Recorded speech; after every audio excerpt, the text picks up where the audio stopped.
Hello साथियों, मैं भानु आप सभी का स्वागत करता हूं आपके अपने परिवार महाकाल एकेडमी में।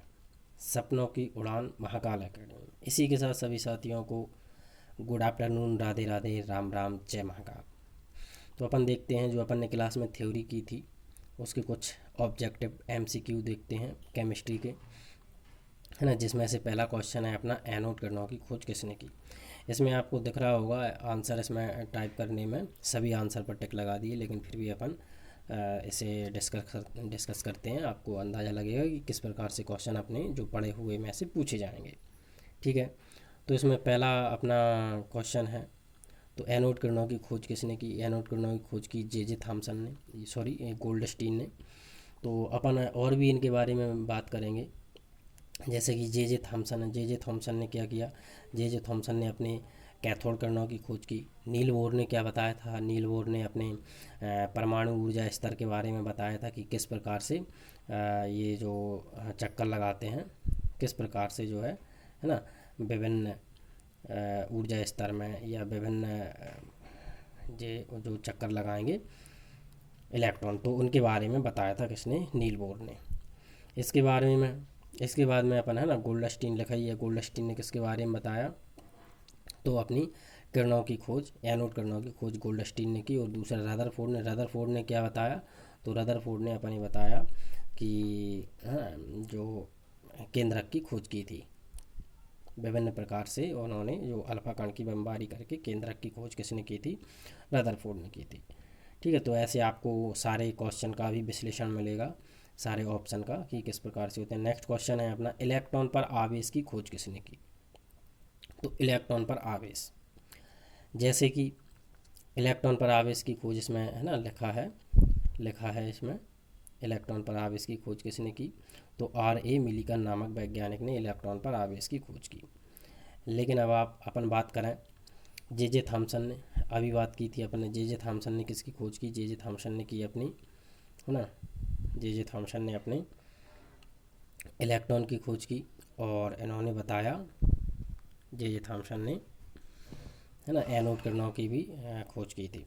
इसके बाद में अपनी रदरफोर्ड, है ना, रदरफोर्ड ने रदरफोर्ड ने क्या किया, तो रदरफोर्ड ने अपने नाभिक की खोज की थी।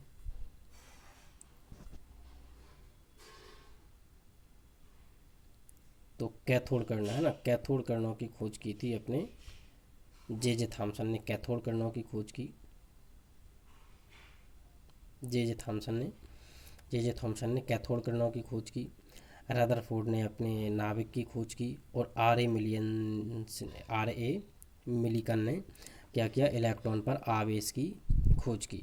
दूसरा नील बोर ने क्वांटम ऊर्जा स्तर, यानी कि विभिन्न ऊर्जा स्तर में वो भरने के लिए बताया कि इलेक्ट्रॉन किस प्रकार से भरेंगे। नेक्स्ट क्वेश्चन है अपना, यदि किसी तत्व का परमाणु क्रमांक 17 है ना, यदि किसी तत्व का परमाणु क्रमांक 17 है एवं द्रव्यमान क्रम 35 है, द्रव्यमान संख्या 35 है, तो उसमें इलेक्ट्रॉन विन्यास या इलेक्ट्रॉन, प्रोटॉन तथा न्यूट्रॉन की संख्या बताइए। अच्छा, ये संख्या पूछ रहा है ना।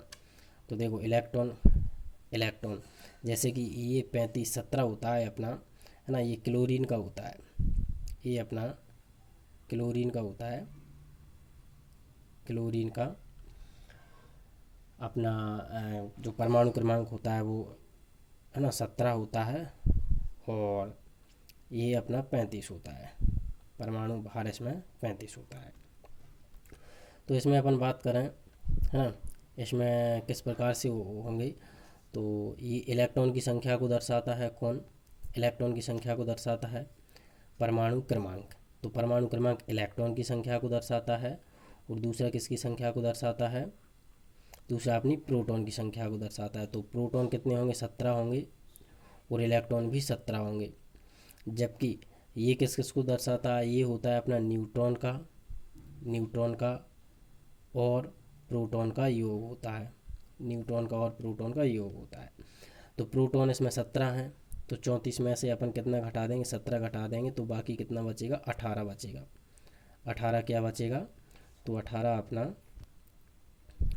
अपने, है ना, न्यूट्रॉन बचेंगे, 18 अपने न्यूट्रॉन बचेंगे। तो इसका आंसर ये है अपना, है ना, ये 17, 18, 17, 17 और 18। नेक्स्ट क्वेश्चन है अपना, नेक्स्ट क्वेश्चन में आ जाता है, किसी तत्व की द्रव्यमान संख्या बताइए यदि उसमें प्रोटॉन 19 तथा न्यूट्रॉन 21 है ना। प्रोटॉन इसमें 19 है और न्यूट्रॉन 21 हैं, तो उसकी अपनी द्रव्यमान संख्या बताना है। द्रव्यमान संख्या कितनी हो जाएगी? तो देखो, द्रव्यमान क्या होता है, न्यूट्रॉन प्लस प्रोटॉन संख्या का योग होता है द्रव्यमान संख्या। तो इसमें कितना दिया है, 19 और प्लस 21, तो ये दोनों मिला करके हो जाएगा अपना 40। ठीक है, तो इसका आंसर हो जाएगा अपना सी 40। नेक्स्ट है ये सी। अपना अगला क्वेश्चन आता है,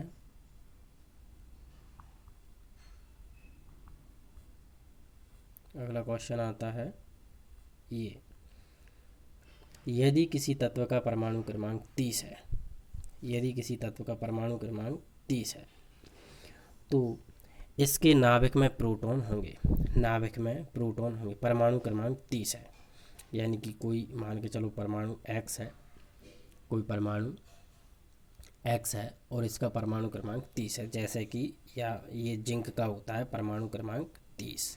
ठीक है, किसी तत्व का परमाणु क्रमांक 30 है तो इसके नाभिक में प्रोटॉन होंगे। तो परमाणु क्रमांक किसको दर्शाता है?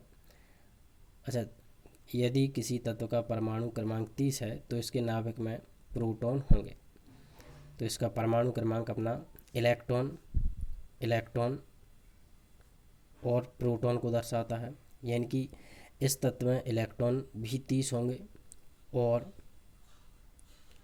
इस तत्व में प्रोटॉन भी 30 होंगे। ठीक है, आ गई बात समझ में? ये किसको दर्शाता है? परमाणु क्रमांक अपना इलेक्ट्रॉन और प्रोटॉन को दर्शाता है। नेक्स्ट आता है अगला क्वेश्चन अपना, अगला क्वेश्चन आता है ये है ना, ये अगला क्वेश्चन।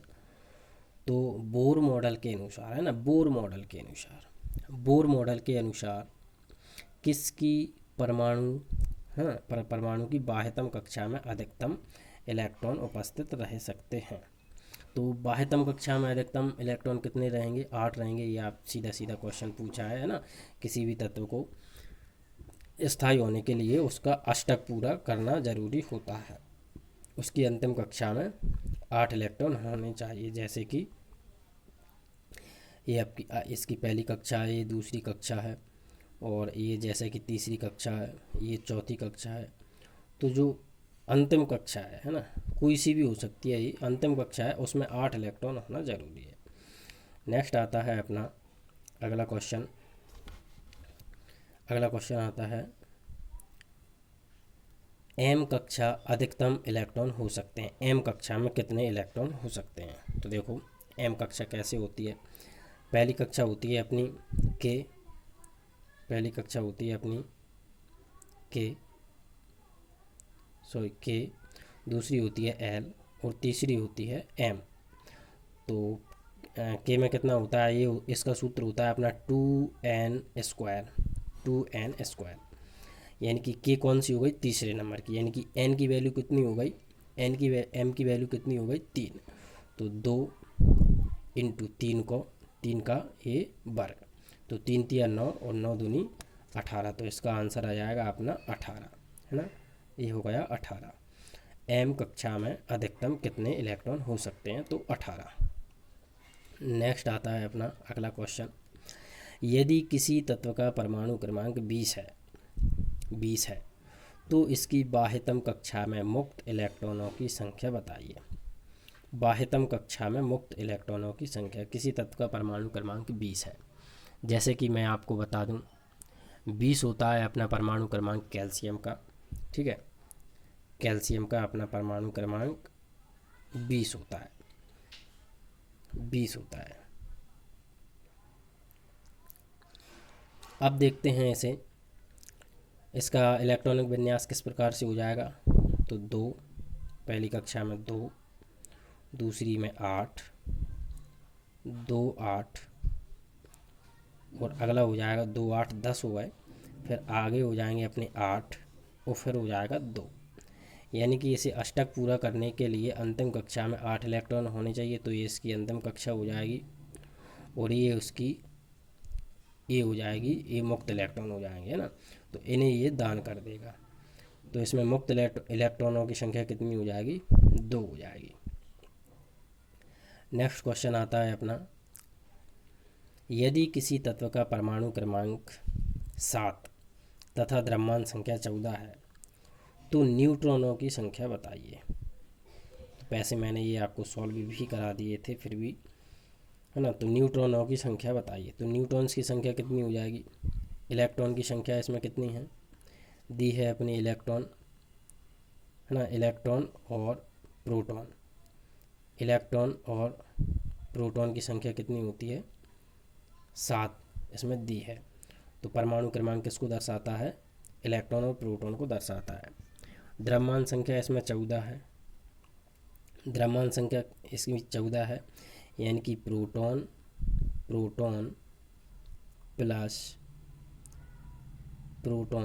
प्लस न्यूट्रॉन का योग दिया है आपको, कितना है? 14। अब बताना है अपने प्रोटॉन की वैल्यू दी है अपने 7 है, तो 7 में से 14 में 7 माइनस कर देंगे तो इसका आंसर आ जाएगा अपना 7। देखिए आंसर आपको टिक है, आपको दिख रहा है, वो बात एक अलग है, लेकिन इसके बाद में यदि मैं सॉल्व करके बता रहा हूँ तो ये आपको और अच्छे से समझ में आएगा। आंसर लिखा है वो बात एक अलग है, लेकिन सॉल्व करने का तरीका भी आपको समझ में आ जाएगा। मान के चलिए कि आंसर टिक नहीं है तो फिर आप क्या करेंगे? तो फिर इस प्रकार से आप सॉल्व करेंगे। नेक्स्ट है अपना अगला क्वेश्चन है, उच्चतम अभिक्रियाशील अधातु किस समूह से संबंधित है? उच्चतम अभिक्रियाशील अधातु। तो पहले तो आपको ये देखना पड़ेगा कि उच्चतम अभिक्रियाशील अधातु क्या होती है। देखिए, है ना, सबसे अधिक अभिक्रियाशील धातु क्या होती है, तो ये भी बताया है, जैसे कि फ्रेंशियम होती है, फ्रेंशियम। और उच्चतम अभिक्रियाशील अधातु किस समूह से संबंधित है? तो अपना समूह नंबर आता है, जैसे कि अब आपको बताया था कि, है ना, फिर कल बाहर आई अंटी, फिर यानी कि फ्लोरीन, क्लोरीन, ब्रोमीन,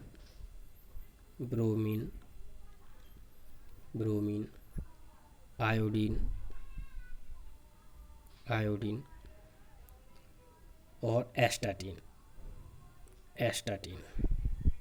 तो ये किस तत्व से संबंधित है? फ्लोरीन का परमाणु क्रमांक कितना है आपका?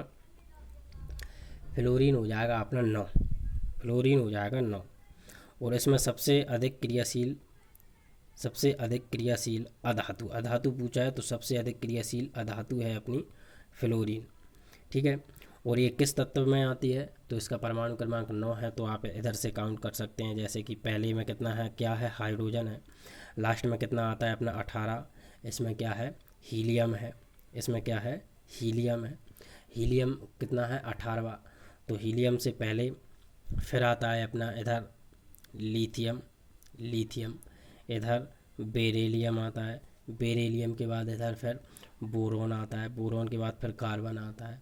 कार्बन के बाद नाइट्रोजन, और नाइट्रोजन के बाद फिर ऑक्सीजन। तो ये किस तत्व में आता है? ऑक्सीजन 16 में आता है। और फिर इसके बाद में ऑक्सीजन के बाद आता है अपना फ्लोरीन, ये आएगा अपना 17वें नंबर के तत्व में, ठीक है। सॉरी, तत्व में नहीं, 17वें नंबर की जो अपनी वर्ग है, तो 17वें समूह के अंतर्गत ये आएगा फ्लोरीन, है ना। अब आपको ये वर्ग याद रखने पड़ेंगे कि फ्लोरीन वर्ग में कितने वर्ग में आता है, ऑक्सीजन वर्ग के समूह किस वर्ग के अंतर्गत आते हैं, नाइट्रोजन वर्ग के समूह किस वर्ग के अंतर्गत आते हैं, और इधर जो अक्रिय गैसें होती हैं 18 में आती हैं। तो ये आपको याद होना चाहिए। नेक्स्ट है अगला क्वेश्चन, सौरमंडल किसकी देन है? सौरमंडल, है ना, सौरमंडल मॉडल किसकी देन है? सौरमंडल मॉडल के बारे में मैंने बताया था आपको, सौरमंडल मॉडल किसकी देन है। तो सौरमंडल मॉडल के बारे में बताया था कि ये सौरमंडल मॉडल में, यानी कि ये चक्कर लगा रहे हैं चारों ओर, इलेक्ट्रॉन नाभिक के चारों ओर चक्कर लगाते हैं। तो ये मॉडल अपना बताया था रदरफोर्ड ने, ठीक है। ये मॉडल अपना बताया था, रदरफोर्ड नामक वैज्ञानिक ने ये मॉडल दिया था। नेक्स्ट आता है अपना अगला क्वेश्चन। अगला क्वेश्चन आता है, इनमें से कौन सबसे भारी है? इनमें से कौन सबसे भारी है? अच्छा, सबसे भारी होने के लिए मैंने आपको बताया था, सबसे भारी होने के लिए नाइट्रोजन का कितना होता है? परमाणु क्रमांक 7। 7 को आप ऐड करेंगे सबसे भारी होने के लिए, 7 को ऐड करेंगे, 7 प्लस ऑक्सीजन का कितना है? 16, तो ऑक्सीजन 32 हो जाएगा। तो 7 और 32 कितना हो गया? 39। इसी प्रकार से इसे देखेंगे, सल्फ़र का कितना होता है? सल्फ़र का 32 परमाणु भार, और ऑक्सीजन 2 हैं तो ऑक्सीजन का भी 32, तो यहाँ हो जाएगा अपना 64।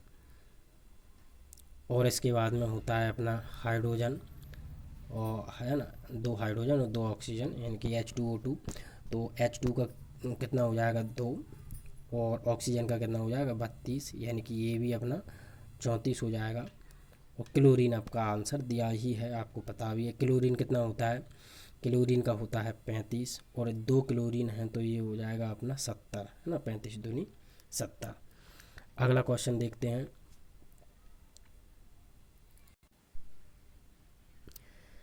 इनमें से कौन एक धातु है? इनमें से कौन एक धातु है? तो धातु देखो, इनमें से कौन एक धातु नहीं है? सॉरी, धातु नहीं है ना।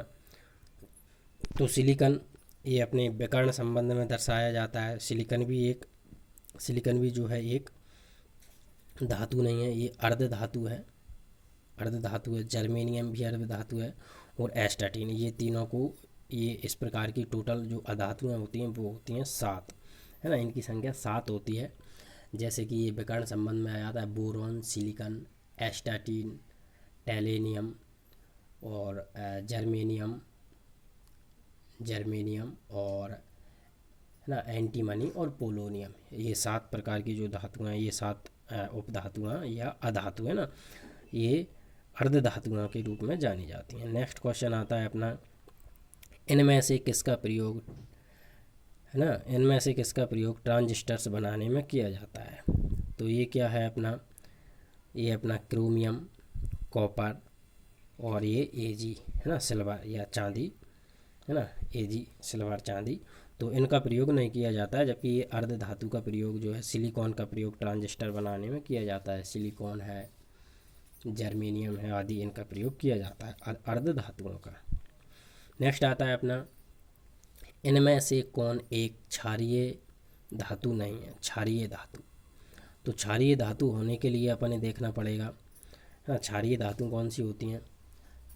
पहला जो वर्ग है जिसमें हाइड्रोजन को छोड़ करके सारी क्षारीय धातु होती हैं, जैसे कि पहला है अपना हालीना की रब से फरियाद, हा ली ना की, है ना, की रब से फरियाद, आरबी, है ना, सीजियम और फ्रेंसियम